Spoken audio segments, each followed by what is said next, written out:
Bom, então vamos começar com a recomendação de compra do Goldman Sachs, que após o resultado do segundo trimestre de 2024, se animou com as ações, elevou o preço justo e recomendou compra. O preço justo sai então de R$ 14 para R$ 17,50, um potencial de alta de 17% em relação ao fechamento de sexta. Agora o banco já está em alta, né? Então diminuiu essa margem aqui.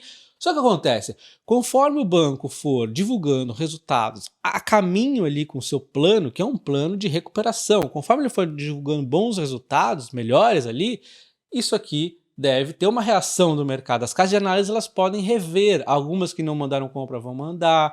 O próprio Goldman Sachs, um exemplo, ele pode chegar e falar, puxa, o resultado do terceiro trimestre foi bacana também, vamos elevar esse preço justo de 17,50 para 20, um exemplo. Então é mais ou menos isso que acontece. Então é por isso que você não pode ficar muito bitolado nos fundamentos atuais do banco. Eu falo isso para qualquer empresa, né? Você às vezes fica ali, ai, olha a dívida dessa empresa. Caramba, mas você não está vendo que essa empresa então está caminhando por uma dívida que está reduzindo? Ou de repente o Bradesco com um ROI mais baixo, ele não tem um plano ali para recuperação? Cabe a você entender se esse plano é bom ou não, vai demorar muito, tem uma oportunidade melhor. Aí cada um faz a análise ali, mas o novo CEO ele deixou muito claro, eu gostei bastante da entrada do novo CEO. Bom, então a recomendação vem após o resultado do segundo trimestre de 2024, o banco americano vê que os números estão melhores do que o esperado e vê uma qualidade dos ativos ser um vento favorável. E a inflexão do NI do cliente é um sinal positivo. Para os analistas há uma recuperação cíclica e os primeiros sinais de melhoria estrutural, né? Então eles acreditam que o banco está no caminho certo para entregar um ROI, pelo menos em linha com o custo de capital nos próximos trimestres. À medida que o crescimento dos empréstimos acelera, a margem líquida de juros se expande e a qualidade de ativos melhora. Então isso aqui foi um inferno, né? Quando o banco ali reportou um ROI abaixo do custo de capital, e o próprio CEO deixou isso claro, nossa, foi o fim do mundo, né? O banco aqui é jogar dinheiro no lixo. Só que você não estava vendo ali que de repente o banco também estava abaixo do PVP, abaixo do preço histórico dele, e existia um desconto, a não ser que ele fosse ficar infinitamente abaixo do custo de capital, o que é improvável, haveria uma recuperação. A grande questão é quando, e o quando a gente não sabe muito, a gente só vai ali acompanhando que o plano do banco, que era um plano muito bacana do CEO, um plano pés no chão, que a gente vai ver as palavras dele inclusive agora novamente, e é só ir acompanhando isso aqui. E aí deixa a cargo do mercado, mais dia menos dia, o mercado ali vai e começa a colocar as ações subirem, porque ela caiu demais, houve um exagero na queda geralmente acaba trazendo altas também fortes, como vem acontecendo com o Bradesco, e é realmente assim. Normalmente é da noite por dia, né? Então, de repente vem um resultado, vem alguma questão ali que destrava uma percepção positiva do mercado, e começa essa alta infinita. E se você parar para pensar o que fez as ações do Bradesco terem essa disparada, óbvio que o principal foi o resultado, mas não é só isso, nós estamos no cenário macro, porque o payroll estava assustando ali os Estados Unidos esses dias, já passou essa preocupação, as ações começam a subir lá, a política brasileira pode atrapalhar de forma como vinha atrapalhando antes, então o cenário macro deu uma tranquilizada e deixando o resultado do banco realmente ganhar foco. E aí o pessoal já começa a pensar nesse plano estratégico, que é outro ponto muito importante. Com o CEO antigo, por mais que alguma transformação tivesse acontecendo, não tinha clareza, né? Não tínhamos um plano estratégico tão claro como o CEO de agora deixou. O Goldman Sachs lembra que embora o Bradesco tenha subido 17% no último mês, mais alta de hoje inclusive, né? Ele ficou para trás dos outros bancos, porque se a gente lembrar, ele vem numa alta forte sim, mas ele teve uma queda muito forte após o resultado do quarto trimestre, quando ele jogou aquele banho de água fria no pessoal, com guidance que mostrava números ruins, né? Porque era o início da transformação, depois ele mostrou um plano estratégico, eu achei bacana pra caramba, que mostrava que era um plano que ia demorar um pouco mais talvez do que muitos esperassem, mas é um plano nítido para não ficar tendo muitos tropeços, né? O mercado aceitou mal no primeiro momento, as ações despencaram e agora vem essa correção. E nas estimativas deles aumentam então com essas provisões menores, dados os ventos favoráveis da qualidade de ativo, receita líquida de juros modestamente maior, já que o banco começou a impulsionar o crescimento dos empréstimos após vários anos de perda de participação de mercado. Embora o banco possa enfrentar desafios para expandir a participação de mercado em empréstimos ao consumidor, dada a forte concorrência das fintechs, achamos que ele tem espaço para ganhar participação em um mercado de pequenas e médias empresas relativamente menos competitivo, onde historicamente ele teve uma vantagem relativa. Realmente as fintechs elas vieram para fazer os bancos acordarem, o CEO também fala um pouco disso. Mas antes de vermos os comentários do CEO, a gente vê o ROI do Bradesco, então, aqui de preto, abaixo da média do banco, abaixo da média do setor, e aí todo mundo vai correr para quem tem um ROI maior, que normalmente tem um preço maior também. Não que seja errado, mas se você já tem o Bradesco, talvez não fosse o momento de trocar ele, né? E aí nós temos, então, o desempenho atual, o ROI do trimestre em 11,4, que ainda é um ROI bem modesto quando a gente compara com os outros bancos, ali beirando os 20, o Banco do Brasil e o Banco Itaú, né? E aí nós temos a inadimplência no Brasil, que foi o principal problema do Bradesco, mas não foi só esse. Nós temos uma inadimplência que ainda está forte, então ele está tendo que fazer essa reestruturação, um cenário extremamente complexo no Brasil. A inadimplência explodiu ali, vem subindo neste 2024, explodiu em abril, chegando ao topo aqui de 73,42, e agora ela deu uma diminuidinha e está estável, mas vamos ver como é que se dá na sequência aí do ano, né? Ainda a inadimplência é muito forte, pelo menos parou de subir, já é um bom sinal. Mas no banco em si, a inadimplência vem descendo, pelo bom trabalho que o banco vem fazendo. Bom, case você já sabe, o banco deu uma segurada ali nos empréstimos para ter empréstimos de maior qualidade possível, as novas safras vêm oferecendo isso, e a inadimplência então vem caindo, inclusive com uma bela de uma queda em relação ao último trimestre. A gente vê a inadimplência total, deu essa queda forte, principalmente aqui na micro, pequenas e médias empresas, que deu uma assustada ali, chegando a uma inadimplência muito alta. O banco consegue então manter um índice de cobertura forte, como a gente pode ver, e aos poucos ali então dá espaço para ele começar a reduzir ali as provisões. E quando olhamos o guidance do Bradesco, dá para ver que foi realmente um guidance bem em pés no chão, as provisões aqui esperadas é de 35 a 39, e ele seguindo essa média de 15,1 que ele fez nos 2 primeiros trimestres, ele ficaria abaixo da mínima de 35, olha só, 32.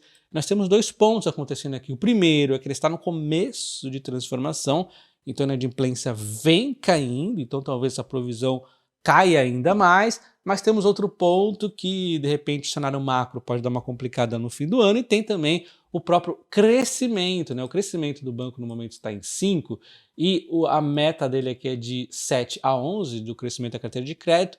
Pode ser que ele consiga acelerar isso aqui, porque ele tem margem para isso, tem espaço para isso, e isso aqui poderia puxar um pouquinho a previsão para cima, mas ainda assim, como o Goldman Sachs diz, talvez ele realmente faça provisões menores, porque o cenário aqui está bem agradável, ele consegue acelerar um pouco mais essa carteira aqui e ainda tem espaço para não ter uma provisão, de repente nem entre aqui dentro da meta aqui dele, né, de 35 a 39, talvez fique abaixo, o que seria extremamente positivo. Só que na verdade quando você pensa no Bradesco, nós estamos no comecinho, exatamente esse desenho aqui representa muito bem a fase que nós estamos passando, o quebra-cabeça, nós estamos montando ali as peças para dar uma base, um alicerce para uma reestruturação do banco mais para frente, para ele voltar a crescer, para ele voltar a ser o banco que ele era antes. Então a fase de crescimento começa mais para 2025. Nesse começo aqui ele está estruturando, por exemplo, a frente aqui de Nova Fluente,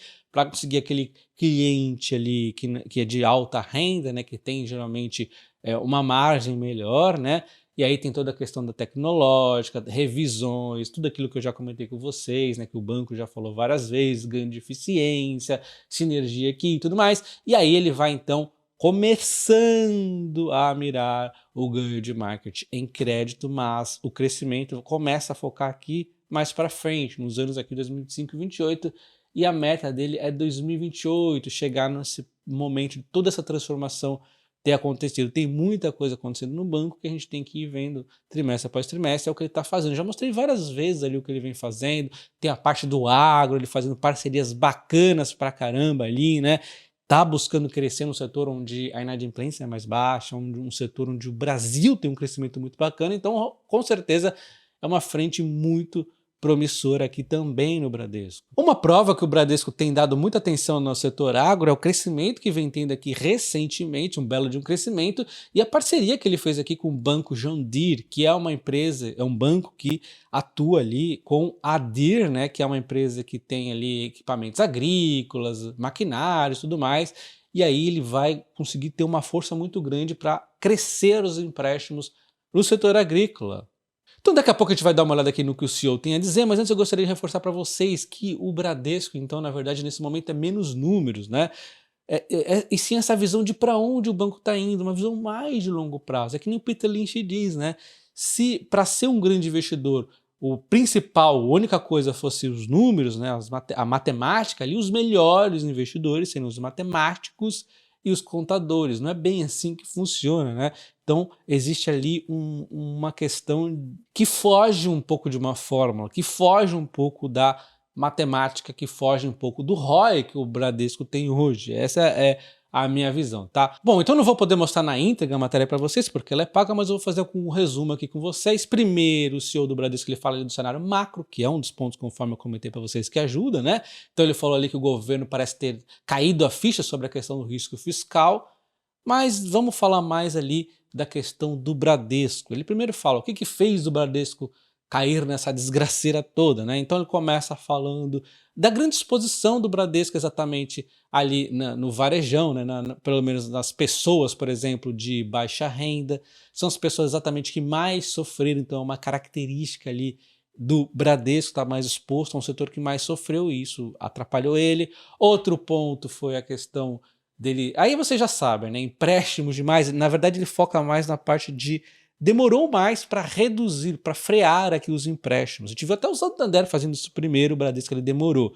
Mas na minha visão ainda foi mais grave que isso. Não só ele demorou para reduzir os empréstimos, fazer uma filtragem de qualidade maior, como ele também emprestou demais, conforme o seu antigo tinha dito, né? Ele emprestou demais no momento inadequado e também para as pessoas ali, talvez não adequadas, né? Então ele exagerou no começo e depois continuou ainda acelerado demais, não freou antes, no momento adequado. Então ele errou o time dos empréstimos, errou a quantidade de empréstimo, errou na qualidade dos empréstimos.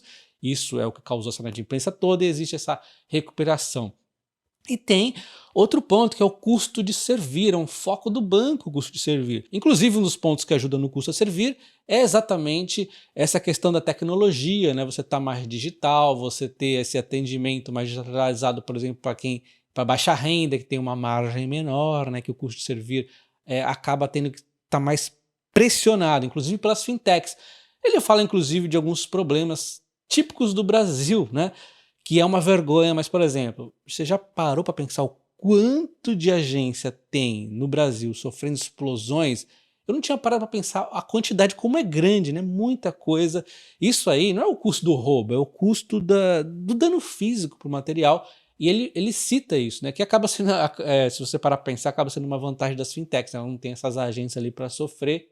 Basta você digitar aí no Google, né, explosão de agências, para você ver a vergonha que é o Brasil, né? Várias explosões aí acontecendo, enfim, aí o problema fica com os bancos, né? Então vou mostrar só um trecho aqui da entrevista na Folha aqui com o CEO. Então o Bradesco aqui ele tem essa reestruturação de 5 anos e quais as iniciativas para retomar a lucratividade vista no passado.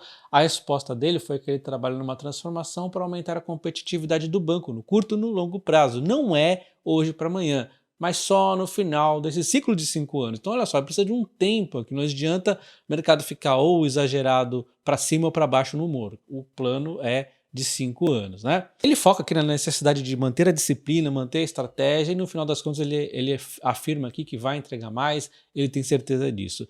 Em relação aos primeiros passos da estruturação, começam a aparecer os investidores que compraram a ideia. É possível acelerar essas mudanças? Será que esse planejamento pode ir mais rápido?